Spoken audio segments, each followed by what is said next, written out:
Hello.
ভাই বাড়ি ঘর বুড়ি গেছে গিয়া এগো 3টা গরু লইয়া আর বাড়িন তো আছি এড়া গুড়া ভাই আর একটা দোকানও বুড়াইল আমার হো দোকান আর বাড়ির 2 পরিবার আমরা বাগছি ধান ফান ফেলাইয়া করবার কোনো কিচ্ছু নাই গরম পানি সমর পানি বুক পানি কিছু করা কিছু আছে কিচ্ছু করা নাই হো যে দোকানে একটা দোকানের পিছর বাড়ি আপনি দেখি আইসুন তো আর কিচ্ছু করার নাই কুগুড়িয়া আর বেজান পাগলোর মতো এই বাসা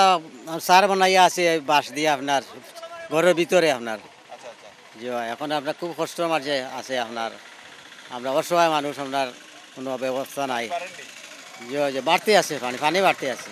আর রাতকের মাঝে কিতা করবো এখন ঘরের ভিতরেও রোয়া যাইতো না এই যে অবস্থায় পানি বাড়তে আছে এখন নৌকা এখানে আইতে তো আমরা বাঁচানি লাগবো বলা অবস্থা মেম্বার চেয়ারম্যান তো কইছে কইছেন তো নৌকা ফাটাইবা নৌকা দিয়া আমরা তো কোনো আনতে হইব আপনার স্কুলে আর নাইলে তো যে কোনো জায়গায় তো ইয়ে করতে হইব আপনার মেরামত নাই পর্যাপ্ত পরিমাণ যেগুলার মেরামত যদি হতো তাহলে এই বেড়িবাঁধটা মানে ভাঙতো না, এটাই সবচেয়ে বড় কারণ। আর উজান থেকে নেমে আসতেছে পানি, পানি নেমে আসার কারণেই আকস্মিক বন্যার জকিগঞ্জ তথা পুরো সিলেটটাই বন্যায় প্লাবিত হয়েছে। সর্বশেষ কথা হলো জকিগঞ্জের তথা পূর্ব সিলেটের বা সিলেটের সব সিলেটের মানুষ খুবই কষ্টের মধ্যে আছে। এইখানে তো আসলে প্রথম দফা দ্বিতীয় দফায় পানি প্রবেশ করে নাই, পানি প্রবেশ করেছিল করছে তৃতীয় করছে প্লাস পরবর্তীতে কাজটাও হয়েছে, বেড়িবাঁধ কাজ মেরামত হয়েছিল। বেড়িবাঁধ মেরামত হওয়ার পরে কারণ বেড়িবাঁধটা এতভাবে নড়বড়ভাবে হয়েছিল যে পরবর্তীতে আবার বন্যা যখন আসছে তখন এইভাবেই আবার ভেঙে গেছে।